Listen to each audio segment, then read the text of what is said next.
General Hospital spoilers tease that, honestly, the second I heard the leak about Jason returning in July, my brain did not go to some happy reunion. Nope. I immediately thought about destruction, total collapse. Because if Jason comes back now, at this exact moment, it feels less like a comeback story and more like the final nail in WSB's coffin. And guys, if you really look at everything happening around Brennan, Cullum, Anna, Danny, all of it starts connecting in a very ugly way. Something is seriously wrong with WSB. Not a few bad agents wrong.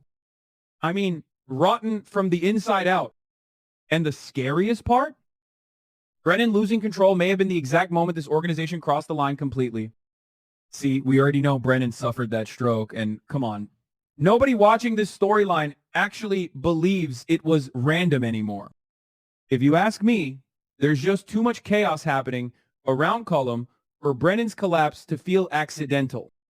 The timing is way too convenient. Brennan goes down, ends up hospitalized, suddenly unable to run operations, and who steps in with full authority? Cullum. That man was already above Brennan from the beginning anyway. A lot of fans overlooked that detail at first because Brennan was the face we saw more often in town, but Cullum always felt like the real power hiding in the shadows. Brennan handled the surface. Cullum handled the darkness underneath it. And now, he has nobody stopping him. That's where this whole thing becomes terrifying. Because WSB under Brennan was already morally gray. But WSB under Cullum? That's not law enforcement anymore. That's a criminal machine pretending to wear a badge. Look at what's happening piece by piece. Anna is mentally shattered, and I don't think the show is even hiding anymore that Cullum is responsible for pushing her to that point. The manipulation, the pressure, the mind games, it feels calculated.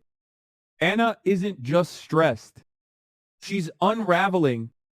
And what kills me is watching someone as strong as Anna slowly lose grip while Cullum just stands there weaponizing her instability. Then there's Jason. This man is literally imprisoned while Cullum knows he's innocent. That part right there changes everything for me. Because once you knowingly imprison innocent people, you stop being an intelligence agency. You become something else entirely. Something dangerous. And I keep thinking about Jason sitting in some hidden WSB facility, cut off from everyone, probably realizing Brennan no longer has control. Imagine that moment hitting him. Imagine Jason understanding that the people holding him are no longer following rules at all. That's dark. Like genuinely dark soap material. But the Danny situation, that's the one that makes this storyline explode emotionally. Because I can absolutely see Cullum convincing himself Danny was the shooter, and maybe he doesn't even care whether it's true. That's what makes villains like Cullum scary to me. He doesn't need proof. He just needs justification. A reason. An excuse. If Cullum decides Danny is connected to the attack against them, then Danny becomes a target immediately.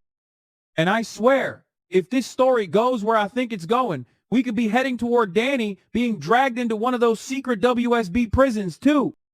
Can you imagine the horror of that? A kid trapped inside an off-the-books prison run by corrupt agents while Jason is somewhere nearby unable to help him? That is exactly the kind of nightmare setup General Hospital loves before a massive rescue arc. And honestly, I think that's where this is heading. A full-scale takedown. Not a small rescue mission. I'm talking chaos. Fire. Betrayal. Locked cells opening. Prisoners escaping. The entire WSB operation collapsing in one night. Because at the same time, all this darkness is happening internally, there's another threat hitting WSB from the outside, Willow. And I know some fans still underestimate how important Willow becoming a congresswoman could be, but politically, she suddenly matters in a huge way. The moment those funding conversations started coming up, I immediately paid attention. Because if Willow cuts federal aid to WSB, the organization starts bleeding financially. That matters. People always think these shadow organizations are untouchable, but money controls everything. If the funding disappears while Cullum is already causing internal chaos, WSB becomes vulnerable for the first time in years. And then comes the leak that honestly changed the entire storyline for me. Cullum may be getting killed. Not just defeated, killed. Guys, if that rumor about Cullum being thrown into the ocean actually happens, wow. That's not a normal villain exit. That's personal. Violent. Messy. Somebody is going to snap. And the suspect list? Massive. Jason would have motive. Anna would have motive. Brennan might even have motive after realizing what Cullum did to the agency while he was incapacitated. Honestly, there could be multiple people wanting Cullum gone by then. Because think about the damage he's caused already. Lives destroyed. Innocent people imprisoned. Psychological torture. Corruption. Abuse of power. Cullum isn't just becoming a villain anymore, he's becoming the reason WSB itself may not survive. And weirdly enough, I think Brennan eventually realizes that too. That's the tragic part here. I actually don't think Brennan intended for WSB to become this monstrous. Flawed? Yes. Dangerous? Absolutely. But not this. Not secret prisons and innocent hostages and mentally broken agents everywhere. Which is why Brennan, recovering from the stroke, could become one of the biggest turning points of the summer. Picture this for a second. Brennan walks back into WSB after recovering, expecting to reclaim order. Instead, he finds disaster. Funding slashed. Cullum dead. Agents scattered. Prisoners missing. Public exposure looming. Jason rescued. Anna rescued. Possibly Danny rescued too. At that point, what choice does Brennan even have left? And honestly, if you ask me, dissolution feels inevitable.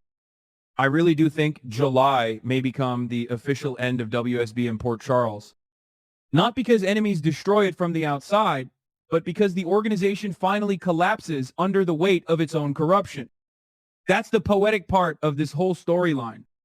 WSB spent years operating above the law, hiding secrets, controlling narratives, locking people away. Eventually, an organization like that always self-destructs. Cullum may simply be the final infection that spreads too far, and Jason's return being tied directly to that collapse, that actually feels perfect narratively. Because Jason coming back should feel explosive. It should matter. And rescuing him from the ruins of a collapsing WSB operation absolutely gives his return that massive emotional weight. I can already picture the scenes in my head. Dark corridors. Emergency alarms. Cells opening. Agents running everywhere. Someone helping Anna escape while she's barely holding herself together emotionally. Jason fighting through guards trying to reach Danny before it's too late. Brennan arriving too late to stop the destruction. And somewhere in the middle of all that chaos, Cullum's death changing everything forever. The crazy thing is, this might end up being one of the rare soap storylines where the villain wins temporarily so the eventual downfall hits even harder. Because right now, Cullum is winning. That's the uncomfortable truth. Jason is imprisoned. Anna is psychologically damaged. Danny may be next. Brennan is weakened. WSB still has power. But soap operas always reach a tipping point. And this feels like one of those storylines where the pressure keeps building until the explosion finally comes. July feels like the breaking point. Jason's return doesn't sound peaceful at all to me. It sounds violent, emotional, catastrophic. And maybe that's exactly why fans are already so obsessed with these leaks, because deep down, I think we all know this story isn't just about rescuing Jason anymore. It's about ending WSB once and for all.